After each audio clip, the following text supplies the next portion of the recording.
Here's your beginner's guide to real estate investing. Hi, Rick Casady, Realtor at Baird Barrington. Let's get started. Beginner's Guide to Real Estate Investing, Part 1.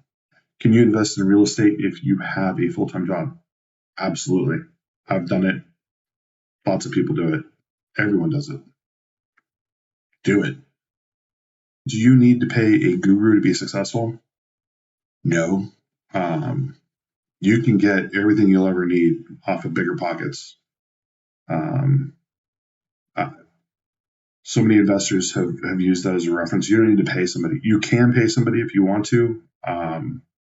It's really a trust issue.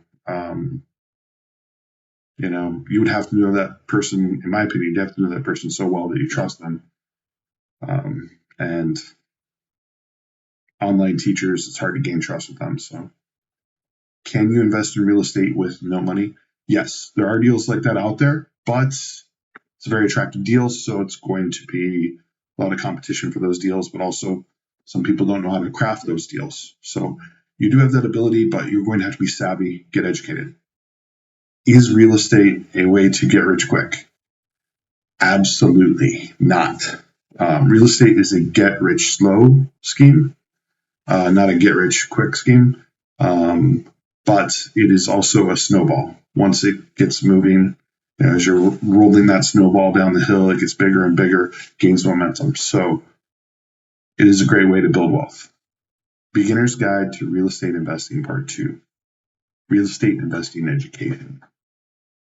The most important thing you'll do is educating yourself on real estate investing. It will be the foundation of every deal that you do, and could mean that you make money or lose money. And you will run into situations where you don't know what to do. But the more prepared you are, the better you are enabled to make the right decisions when the time comes. Real estate terms and mathematics. Just like anything, real estate jargon can get confusing if you don't understand it. My personal recommendation is any subject that you're learning, understand the jargon, understand the abbreviations, understand the terminology so that you can have educated conversation, that you can have conversations that people will understand you. The mathematics is incredibly easy. However, that being said, if you're not good at math, I could see how it would be tough for you, but it is simple arithmetic. You just have to know what your variables are. Mentors and gurus. Mentors are incredibly valuable.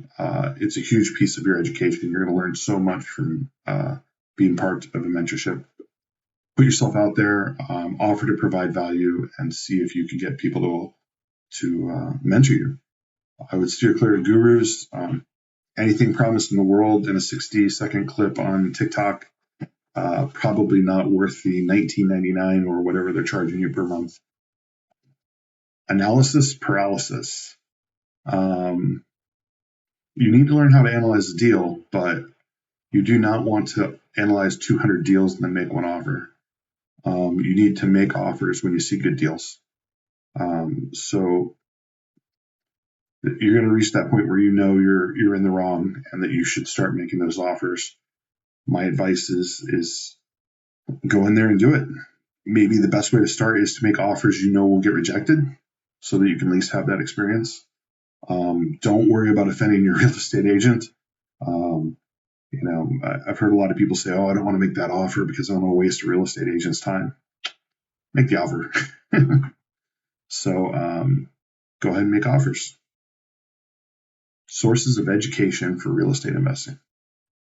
Bigger Pockets. They've got the books, they've got the forums, they've got the blogs.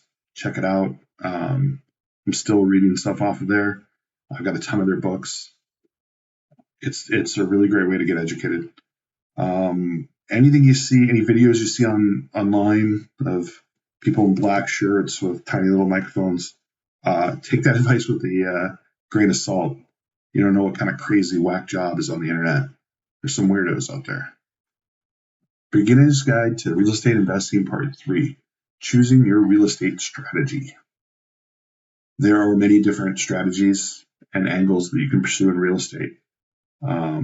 Some of these don't exist yet, and we will find them tomorrow.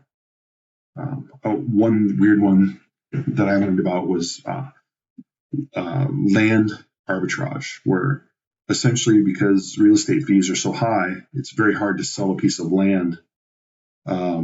Very hard to sell a piece of land under $50,000 because the real estate commissions are going to be a huge portion of that $50,000, and then banks won't lend for amounts lower than $50,000.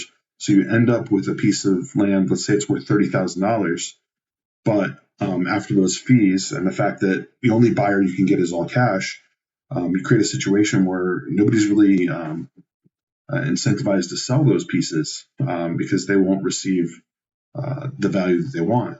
So there's a website out there that arbitrages this fact. They buy it and then they provide the financing on the back end. So they're able to buy these lots at big discounts, and then they're able to sell them at a profit. And then they're also providing the financing. So they're making money on the financing. And they do really well doing this. And, it's not something I ever would have thought there would have been an arbitrage for.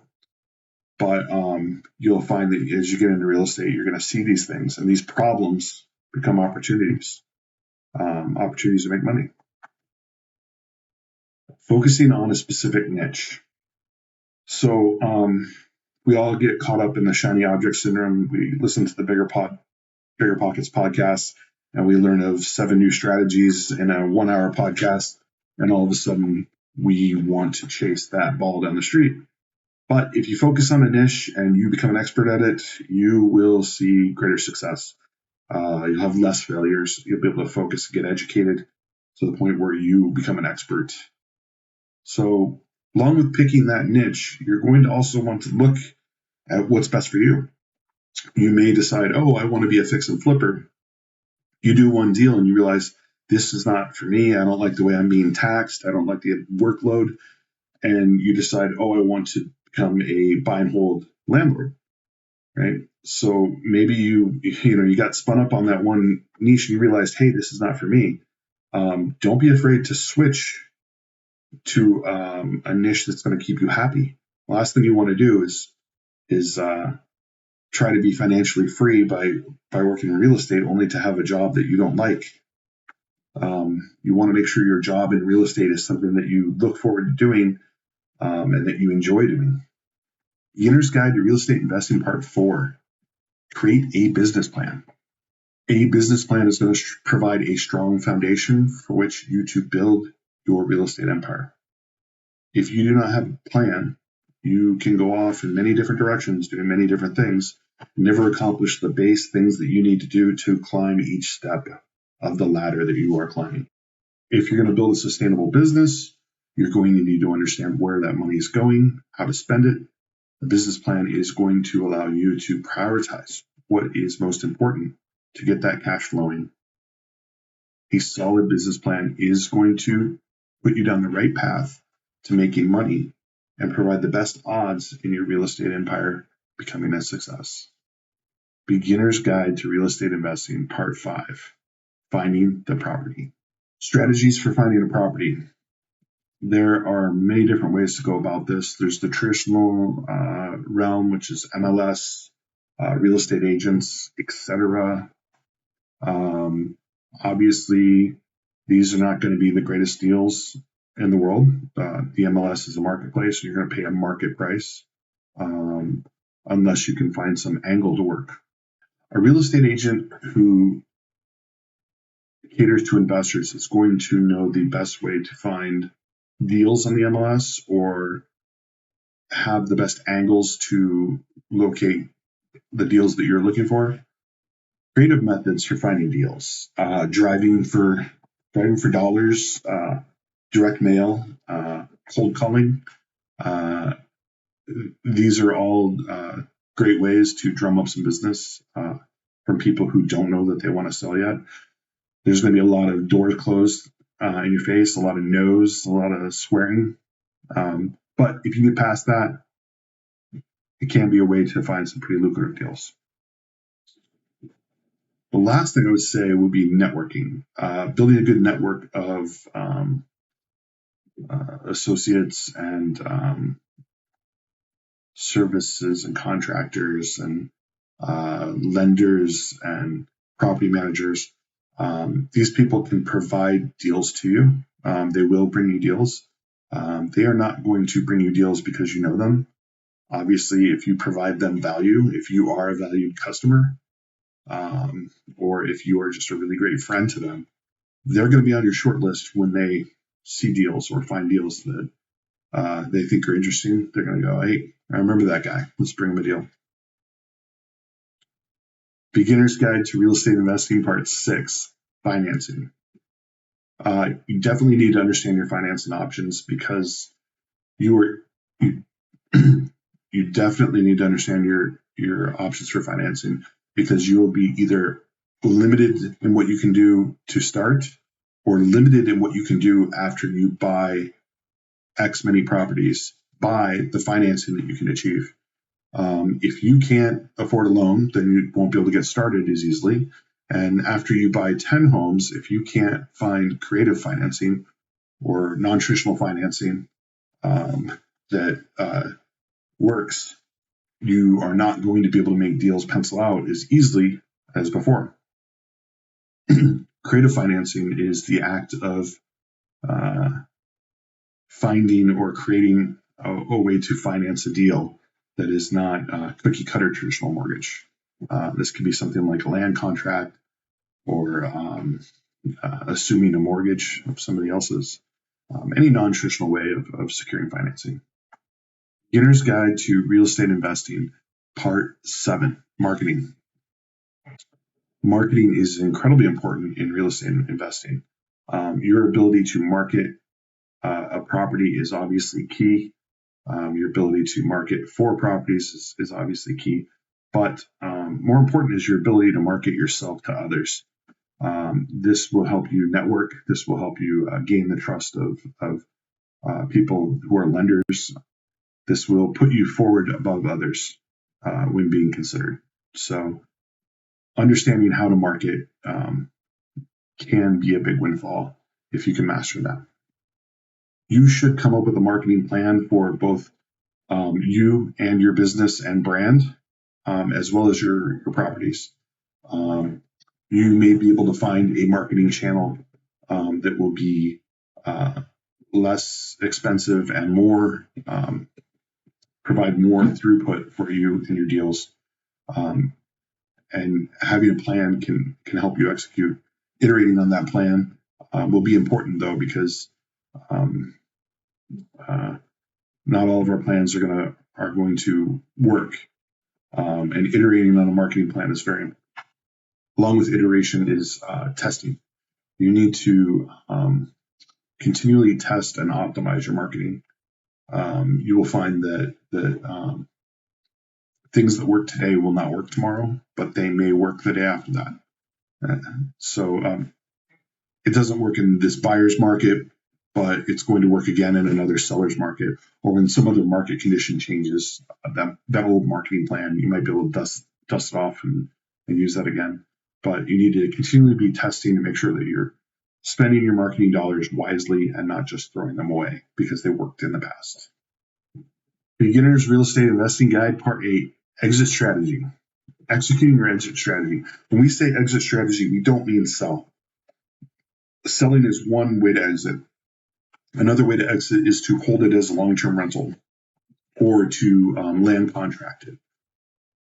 You should have a primary exit strategy. You should know what that is. You should know what you need to do in order to make it happen. You should have reserves in the bank in case there are any issues, so that you still make money even if an issue does arrive.